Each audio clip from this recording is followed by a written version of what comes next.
Kozic.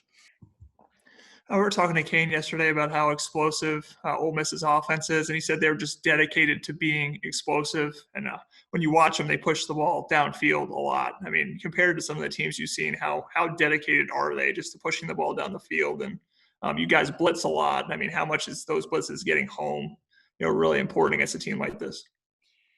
Well, excuse my voice, it's pretty much shot, but I would say it's always important to affect the quarterback.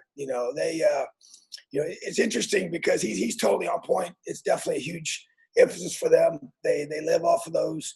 But I think the deceiving part is they also rush for 220 yards a game, and that's the part. That's why they're the number one offense in the SEC right now, and number 3 in the country, and all that. So it just, to me, you got to affect the quarterback. I mean, you got to tackle him well. He runs the ball effectively, and he gets a lot of his yards when he's scrambling.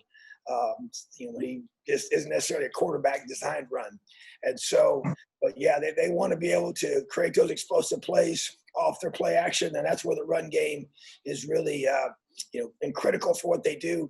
And they've got talented running backs. They got a bunch of them, and the receiver core just a lot of different guys that can hurt you. And so to me, it's just about, we got to do some special things to be able to affect that. I mean, they've done it against everybody. I mean, they're kicking an onside kick against Alabama to get the ball back to win the game. So that just shows you who we're playing in this bowl game, how talented they are and how explosive they are. All right, Rick, and then Matt Weaver. Yeah, Tom, I know you guys were on pause there for a while and hoping to get it all back together this week. What's the status of your team, and how close are you back to being normal? We're getting closer. We're not there yet. We basically have had 3 practices. So we practiced Monday and Tuesday and just got off the field right now. So it's been our 3rd one today. We'll go again tomorrow. We will not go on Christmas Day. But it's been a slow progression of getting guys back.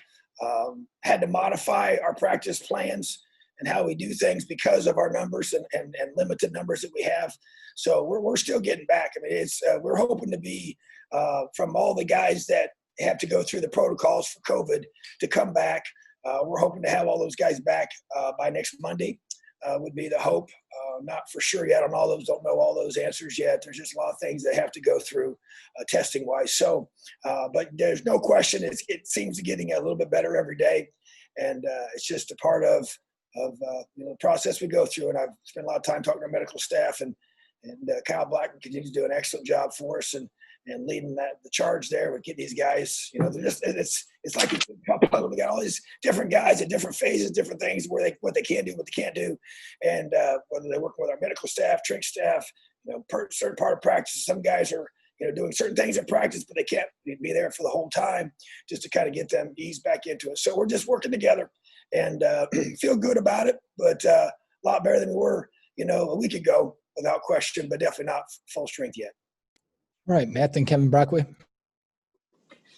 Hey, Coach. I know obviously one of the benefits of a bowl game is these extra practices and getting guys maybe who didn't play during the season, were scout team guys, younger players, some reps. With the condensed window, have you guys been able to do that a little bit this week? And if so, are there any young guys that have kind of caught your eye that maybe you didn't see a lot because they were on scout team during the season? Well, we've tried to do that, but as you mentioned, it's been compressed just because of the calendar itself. I mean, you don't have as much time between the end of your season and the bowl game because the bowl game dates are all the same as they used to be, and obviously our season was later. So, and then with our situation with COVID, we've that's limited those for sure. So we got a couple extra days in the first 2 this week, kind of dedicated to that, focused on fundamentals and those guys that haven't gotten as many reps, more periods with them. I'd say a lot of our young offensive linemen that haven't got a chance to play as much. I think, Randy Holtz is one of those guys that we're just trying to bring along. And obviously big individual, and just want to see him continue to grow and develop. And I think that's a big thing. David Baker's another one get him lots of reps, and he continues to make plays and does a good job. I know Javon, we've talked about him before, but he's still young, hasn't played a ton, but has played some, and same with Tim in the backfield. And I just think all those young offensive linemen, Cam Knight is a guy that we think has a bright future here. And even though he came early, mid-year, all that got cut short. Same with DeMarjay Lewis, all that got cut short. So those guys are getting more reps, more opportunities to develop and get better. I just think, even like a guy like Bo Robbins, who to me is just really kind of starting to come into his own. And I think these extra practices and all the work he's done this year is starting to show up. So I'm excited about him. Bryson, same thing. I know we mentioned him early, but hasn't played a lot. Those guys, Ty Wise, another one, has done some good things, trying to get those guys in there a lot. Our two young corners, that really feel like they have a really good chance, to be great players for us. And those guys have gotten a lot more reps, and I think this is critical for this. And even guys that had maybe dinged up a little bit, trying to get those guys back, get them a chance to really, get in there, get a ton of reps, get themselves physically developed, and just keep getting better, as a football team. So those are all important things that we have to be, I feel good about at this point what we're getting accomplished these last few days. Kevin and Sammy Jacobs. Hey, Coach. Curious about your relationship with Lane Kiffin and the Kiffin family, and if you even adopted anything from any philosophies from Monty Kiffin going back to his days with the Tampa Bay Bucks. Well, I've got to know Lane a little bit. Know his brother a lot better because Chris and I coached together at Arkansas State and at Ole Miss. Chris and I were neighbors when we were there at Ole Miss together, so know his family well, and our daughter babysat for his kids, and so got to really meet Monty more through Chris than Lane. And then with the Adidas trips that would go on as the head coaches in the off season, that's where I got a chance to kind of meet Lane. Where he's been, they were able to go on those trips and spend some time together. But Monty Kiffin's a special man. He's obviously tremendously gifted in his coaching, his knowledge and all that he has. And so I've had talk ball with him when we were at Ole Miss, and he'd come and spend some time with us, and we adopted some things conceptually. Yes, there's no question that over the years that we do and still continue to do from the things that he just always had. And to me, it was always kind of like, man, it just made sense as he would explain it, and the way that he thought and did things. That like, man, why did I never think of something like that? But it was just really, really very, just things that were effective, and they were things that were very transferable from different formations and looks. And you had one concept, and it was very universally applied, and you could use one core concept and it adapted to different types of things that the offense would give you and do for you. So, but just what I started to say about Mike, he's such a good person. He's a kind, giving guy that just enjoys people, and he loves ball now. It's all about working and coaching ball, and he loves that part. So that's where I kind of have connected with their family and got a chance to spend time with their dad. He's a special person. All right, Sammy, then Zach. Good afternoon, Coach. Two questions. One, regarding Christmas, are players going home who can go home, or are they staying on campus and you guys doing a team Christmas? Secondly, on special teams, kick return, Ole Miss has given up a whole bunch of kick returns. Is that going to change your philosophy on fair catching kicks and things like that, or is it just the look that you get and where the ball is placed when they kick off? Yeah, they've used a lot of different types of kicks, ball placement, as well as, from where it's kicked from to where it ends up being kicked to. So that obviously creates some things. And so we're obviously looking at all our different options, and we just want to make sure we're always doing whatever's best to maximize field position. And whether that's, if we feel like it's advantageous for us to, per the kick, both the placement and the hang time, if it's better to fair catch it, start to 25 without any chance of anything happening that's not positive, or we feel like that we have a chance to bring those out and return them. So we'll make those decisions and working through that at this point. And I think that, when you just think about, your first question about Christmas, we have protocols here we have to follow. So we unfortunately are not allowed to have anybody to go outside of our bubble for Christmas. And so they can't leave. They're going to all stay here. We will practice tomorrow. Like I mentioned, we will have Sunday off, or excuse me, we'll have Christmas Day off from football. We're going to have a dinner together. Got some presents for the guys. Got a big old Christmas tree. Going to have a big old Christmas get together for our team. It's one of the sacrifices that these guys are having to make, which is not easy. I get that, and it's hard. But we're going to be together as our football family. And there'll be some that may choose to come to spend some time with their boys here for Christmas Eve and Christmas Day. And that's great if they can do that.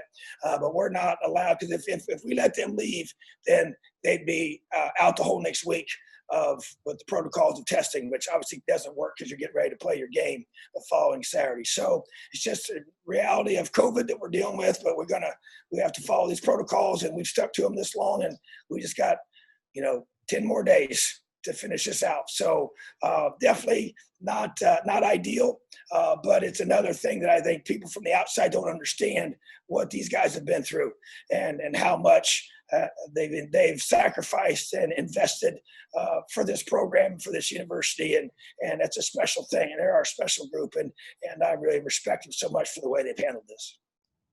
All right, Zach, and then Paul Meyerberg. Tom, I know it's probably kind of a back burner thing, at least in terms of getting ready for the bowl. But I think Mike posted on social media, he kind of had his surgery, everything went well.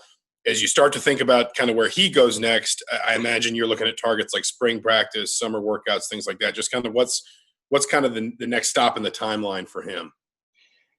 Yeah, at this point, it's just pure rehab, and it's so critical. And obviously, he's done this before, so he knows this. But it's so critical that you rehab at a high level for this type of an injury to maximize your performance when you do come back. To have no issues with it or any type of stiffness or any type of lack of mobility in that knee. So he knows he has to really attack these rehabs right now, which he's already started to do that, which is great. And the surgery was a great success. And so the next step is to continue to progress through this, and then you're getting back to movements, and then I don't see him going through full spring at all, but you'd like to be able to get him to where he's able to go in the summertime and start all the throwing and all the different movements and out there with the receivers and all that. So it's just that was a timeline. We're going to go through all this, and once it all kind of plays itself out, it all depends on how things progress from the doctor's perspective. But right now he's on schedule, so like I said, I don't see him being involved with spring, but definitely we'll see him after that, and should be full bore for the start of the season. That's the expectation. Fully healed, fully ready to go, and fully ready to be our quarterback in 2021. All right, Paul, go ahead, and then Paul Gable. Hey, Tom. This is Paul with USA Today. Good afternoon. It's been a trying year, and you've had to adapt as coaches and as players. Curious for your program, or maybe just for your staff, are there any adaptations you've done due to the pandemic, whether it's in recruiting or instruction, team meetings, that you believe might be of benefit to carry on into 2021 when things return to a normal situation? Yeah, there's one thing, the use of Zoom with our staff. We've actually already chosen to do that throughout the season when we didn't have to, just to be able to allow our coaches to have a little more time to be at home and still working from home on certain days of the week.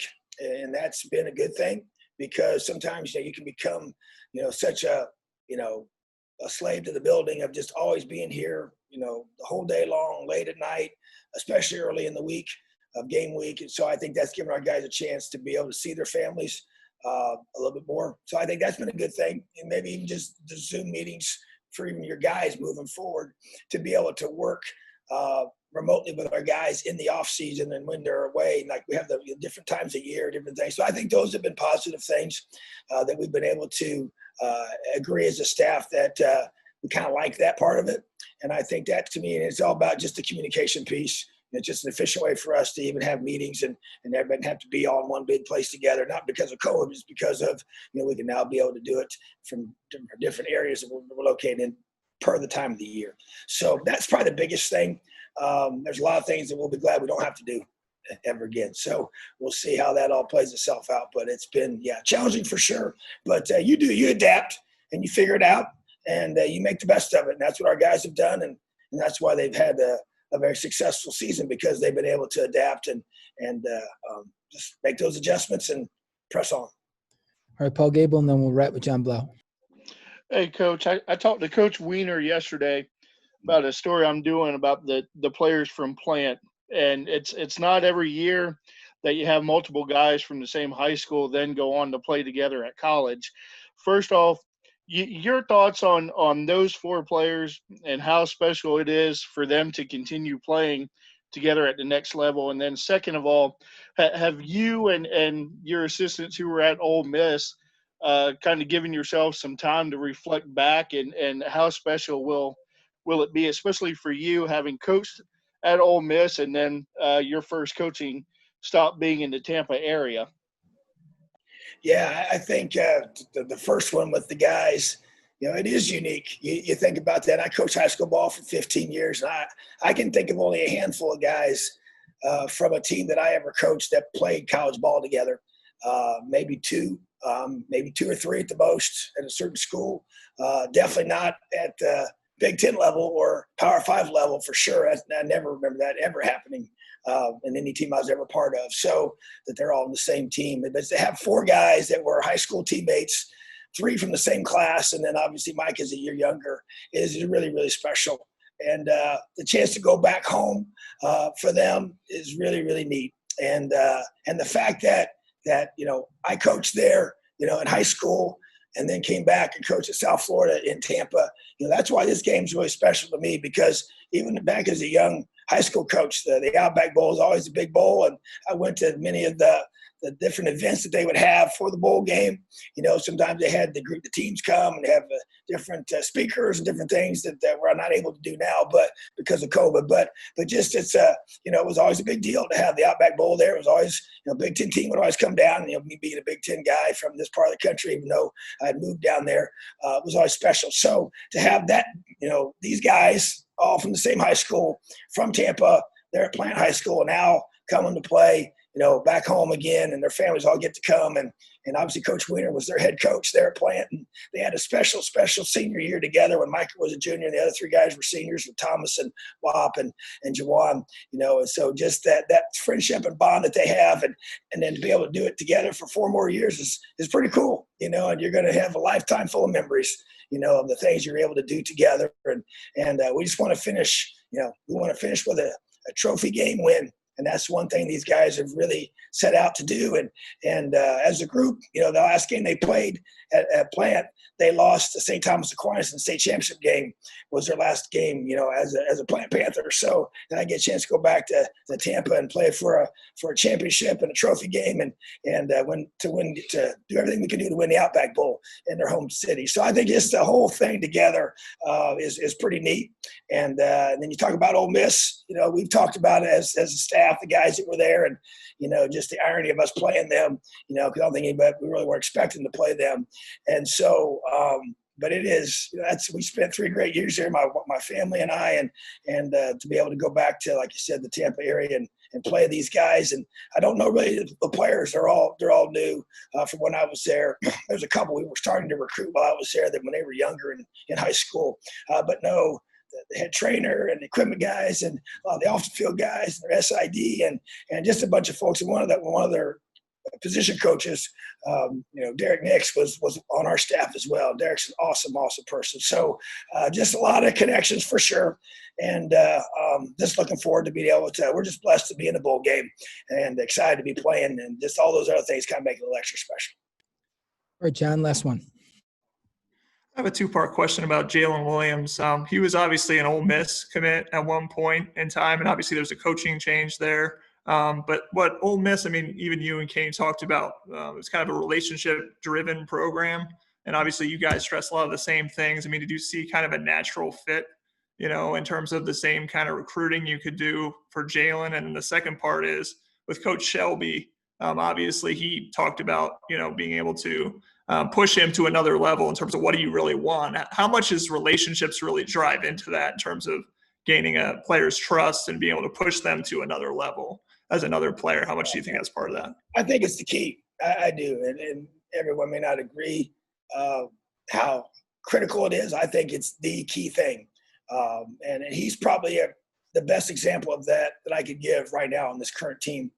And you go back to your first part of your question about Ole Miss, and he was committed there, and just talking to his family. I mean, they would be the first ones to tell you that was the natural draw when they made the decision to decommit from there and with the coaching change, and then to commit to us, and just the faith and family emphasis that they felt they had at Ole Miss, and then was what they were looking for, and they saw that here when they came and as they got to know us. And I know on the visit, when they came on their official visit, you really get a chance to sit down with people face to face and really, talk through and share. And you've obviously been on the phone quite a bit before that all happens. But yeah, I think that the culture that we were talking about creating, because it was just in the beginning stages, was very appealing to him and his family. And it's what they value, which is what I say all along. So when you find recruits that value, and the families of those recruits, they value the very same things that you as a program value, and the things that are important to you are important to them. When those things align, that's called a great fit. And when I always talk about the fit of either a coach or the fit of a recruit, that's what I'm talking about. Because if those things aren't important to them, then, if relations aren't important to them, and if it's, if they really don't, really, really totally think that we're going to have an impact on his character, that it's just kind of, it is what it is. Whoever's around, he's around. But if they really believe that's a big deal, then they'll be drawn to us, And so that's why I think in time it gets revealed. And so it became very obvious to that family that this is where they want him to be. And then the next part of your question, I think, is critical, because I feel like he was here for a couple of years and he did some good things, but we had a chance. I had a really good talk with his dad.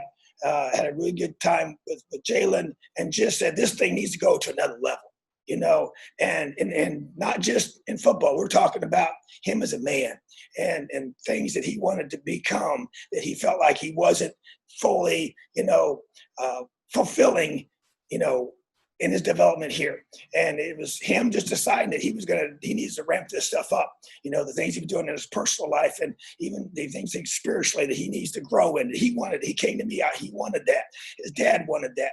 And just to be able to just continue to build those things that you don't get to when you don't really know somebody, that you're not going to just open up about, and the things that he really wanted to become, and even goals he had as a player, but it's all connected.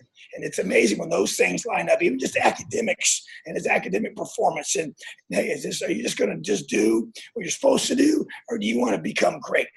Do you really want to elevate all of this? And that, to me, is what happened with him. And so I'm not surprised at all that he's playing at an all-time high level since he's been here, which he is. And he was rewarded for that with being selected all Big Ten. And to me, I think he's just got to continue to grow this. But I think it all starts with being in the right culture, in the right environment, and that aligns with what you want.